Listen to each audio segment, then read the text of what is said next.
Assalamualaikum warahmatullahi wabarakatuh. Saya Kosia Amelia Husnul akan menjelaskan bab 2 tentang menganalisis peluang usaha. Peluang dan risiko usaha. Yang pertama ada peluang usaha. Dalam bahasa Inggris, kata peluang disebut opportunity, memiliki arti kesempatan. Ada juga pengertian peluang usaha adalah kesempatan yang dapat dimanfaatkan seseorang untuk mendapatkan apa yang diinginkannya seperti keuntungan, kekayaan, ataupun uang dengan memanfaatkan berbagai faktor. Pertama ada sumber peluang usaha, yaitu pertama ada peluang internal, peluang yang muncul dari apa yang sudah ada dalam diri kita. Seperti pertama hobi. Bagi orang yang kreatif, hobi bisa dijadikan peluang usaha yang menjadi sumber penghasilan. Yang kedua ada keahlian.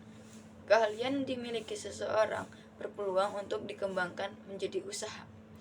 Yang ketiga ada latar belakang pendidikan dan pengetahuan. Ilmu yang sudah dikuasai dapat menunjang usaha agar lebih berkembang lagi. Yang keempat ada pengalaman. Pengalaman merupakan guru yang berharga, salah satunya pengalaman saat melakukan perjalanan. Yang kedua ada peluang eksternal, peluang yang terdapat di luar diri kita. Yang pertama seperti lingkungan keluarga, lingkungan rumah, peluang usaha, dan perubahan. Perubahan yang terjadi dapat disebabkan beberapa faktor, perubahan lingkungan, gaya hidup, dan lain-lain. Yang keempat, ada peluang dari konsumen. Biasanya, konsumen selalu menyuarakan keinginan mereka. Yang kelima, ada peluang dari gagasan orang lain. Yang keenam, ada peluang dari informasi yang diperoleh. Kedua, ada ciri-ciri peluang usaha. Yang pertama, bersifat orisinil. Usaha tersebut benar-benar asli berdasarkan ide atau gagasan sendiri. Yang kedua ada bersifat menjangkau ke depan. Peluang usaha tersebut dapat mengantisipasi perubahan, persaingan, dan kebutuhan pasar di masa yang akan datang.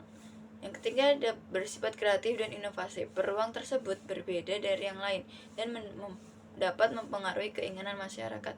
Yang keempat ada kelayakan usaha. Sudah terus menjadi ancaman bagi wirausaha. Apakah usahanya memberikan manfaat atau tidak? Yang ketiga ada unsur-unsur dalam peluang usaha. Pertama, mengamati pasar, tindakan atau kegiatan untuk mencapai dan mempermudah informasi mengenai berbagai hal tentang produk atau jasa.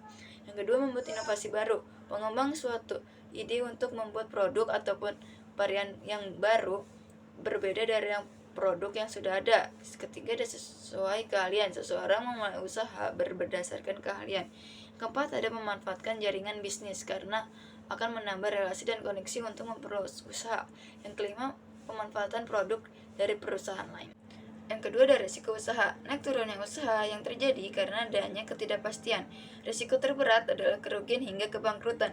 Ada juga macam-macam risiko usaha. Yang pertama ada risiko murni, risiko yang diakibatkan oleh hal-hal yang bukan disengaja dan bukan akibat pemilik usaha.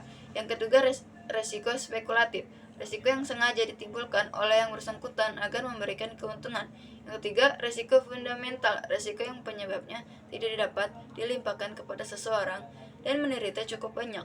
Ada juga langkah-langkah identifikasi atau membuat setiap risiko yang mungkin terjadi. Yang kedua, lakukan analisis dan ranking sesuai dengan besarnya dampak kerugian yang akan ditimbulkan. Yang ketiga, tentukan upaya-upaya untuk mengatasinya. Yang keempat, lakukan upaya tersebut. Yang terakhir, lakukan evaluasi. Yang ketiga, penyebab kegagalan dan keberhasilan. Hal yang membuat usaha meraih kesuksesan yaitu yang pertama ada peluang pasar yang baik, yang kedua keunggulan persaingan, yang ketiga kualitas barang atau jasa, yang keempat inovasi berproses, yang kelima manajemen yang berkualitas, yang keenam dukungan modal yang kuat, yang ketujuh dasar budaya perusahaan, yang terakhir menghargai pelanggan serta pegawai. Ada juga faktor memicu kegagalan dalam usaha. Yang pertama ada tidak memiliki kompetensi material, tidak memiliki pengetahuan dan kemampuan dan menjalankan usaha dalam menjalankan usaha. Yang kedua adalah gagal dalam perencanaan, yang ketiga bersikap pasif, yang keempat kegagalan melakukan riset pasar, kelima miskin memanage waktu, yang keenam tidak bisa mengelola keuangan, yang terakhir menghabiskan terlalu banyak modal. Ada juga analisis peluang usaha. Cara meneliti atau mengidentifikasi sebuah peluang usaha dilihat dari berbagai aspek usaha yang dijalankan berhasil sesuai target yang diharapkan. Berikut ini langkah-langkah yang harus dilakukan seorang wirausaha. Yang pertama, meneliti berapa luas usaha yang akan dilakukan. Yang kedua, memilih bentuk usaha apa yang akan dilakukan. Yang ketiga, memilih jenis usaha yang akan ditekuni. Yang keempat, mencermati berbagai informasi yang diterima olehnya. Yang terakhir, mengamati ada tidaknya peta peluang usaha yang menguntungkannya.